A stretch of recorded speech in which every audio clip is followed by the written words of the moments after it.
Hey there, everybody. I am going to go and do a video today where I'm going to be reviewing one of the latest blog posts by Search Engine Journal, where they're talking about some of the top websites for SEO. Now, this article has been also part of an email campaign that I got just the other day. And I think it's even written by Lauren Baker, which is actually the CEO and founder of Search Engine Journal. So as soon as this email came into my inbox, I was like, wow, I actually just did some video content on website builders for SEO, choosing your right website builder for your SEO journey. So I was like, okay, this is interesting. Let me check it out. So here goes the review, and hope you guys enjoy it. And it is honest opinion, or I should say an unbiased review of this content. And here I am. So I got this email from Search Engine Journal that said 10 best SEO-friendly alternatives to WordPress websites.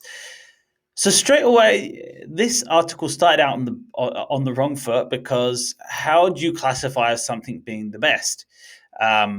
When there's pros and cons, and when you finish the article, you realize that there's nothing really in it other than they're just saying, hey, here are the pros and cons of each website builder. But interestingly enough, 10 best SEO-friendly alternatives to WordPress websites. So immediately I was like, okay, this is interesting. And funnily enough, that they're slightly bashing WordPress, which is fine because we know it's not the fastest and it's not the best, but what is the best? Well, it really depends on your goals. I mean, if you're a blogger and you're getting content just through your blog, then WordPress is a good fit for you.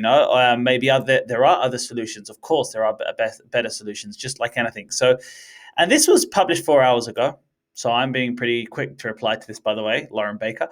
And it's already got 123 shares. So wow, like, it's incredible how people just with a heading like this, it just spirals out of control. So first, let's have a look here. So straight away, as they open up, they're like, WordPress has been hailed king when it comes to website platforms, especially for bloggers.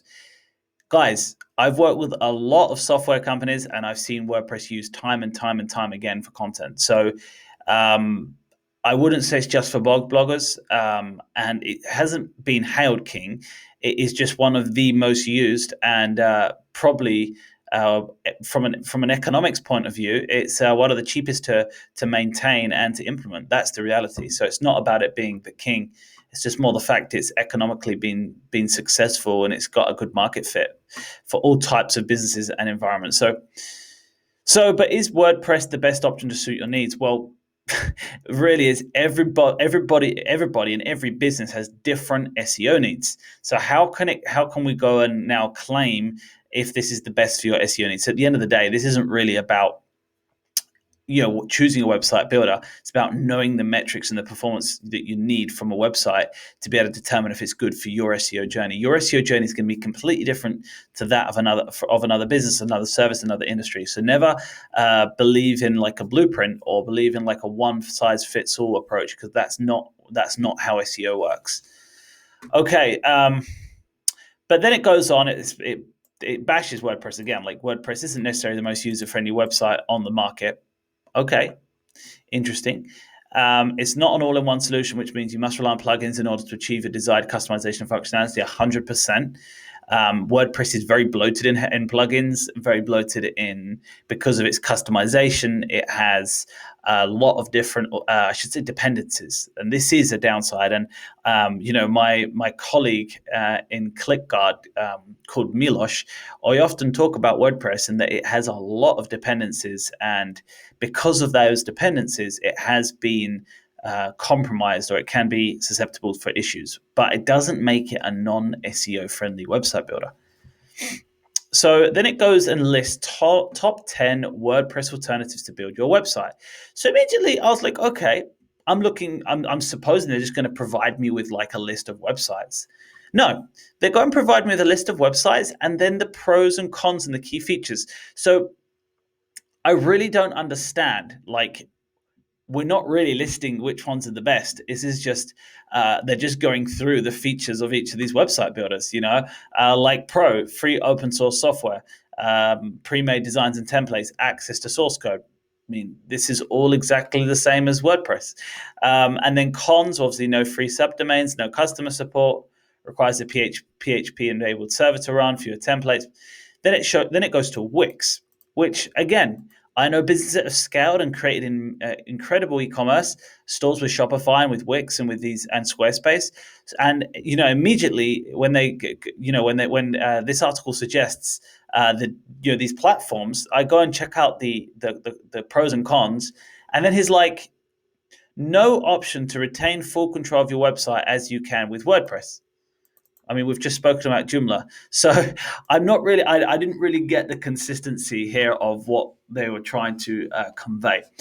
But as you go through the article, great features here. Kudos for the search engine journal team. There is good content here with the features of each website, but a website builder, sorry. But at the end of the day, this is literally just a features list of 10 website builders. This isn't about the most SEO friendly. No, they haven't answered that exact point in this article. Now, let me get to that point, and I went over this in a little bit more detail in another video that I can link here below. But basically, you can go through all these websites and decide on them. By the end of the day, it comes down to 3 core metrics that will really enable SEO success. But before we get to those 3 metrics, you have to identify where you are in your SEO journey. Are you starting out? Are you already, quite far into your journey? Are you advanced? Are you already, completely in control and you're really looking at scaling up? Where are you in your SEO journey? And then B, what business, what industry, and what does your avatar look like? Now, this is like GPS. I mean, this is like before you start looking at website builders, just really identify who's consuming your content, what product and service you're selling. Of course, you know that because that's your business, but that really helps identify your SEO journey. I'll give you an example.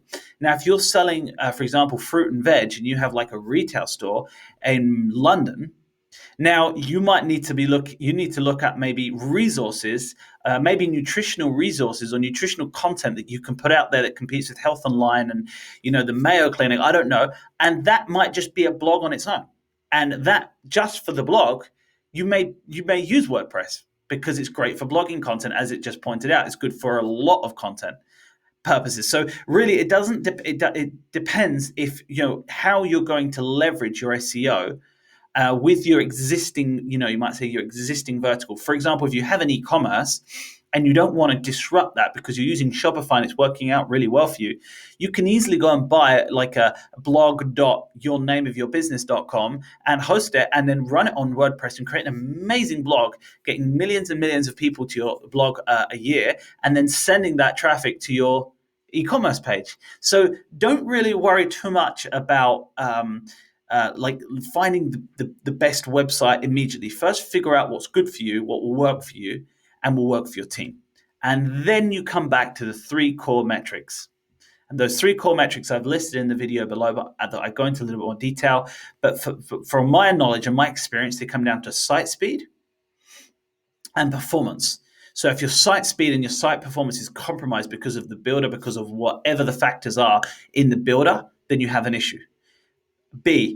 Or number 2, I should say, once you've identified performance and speed as your key metric, then you move on to number 2, which will be make sure that it has all of the SEO fields at your disposal.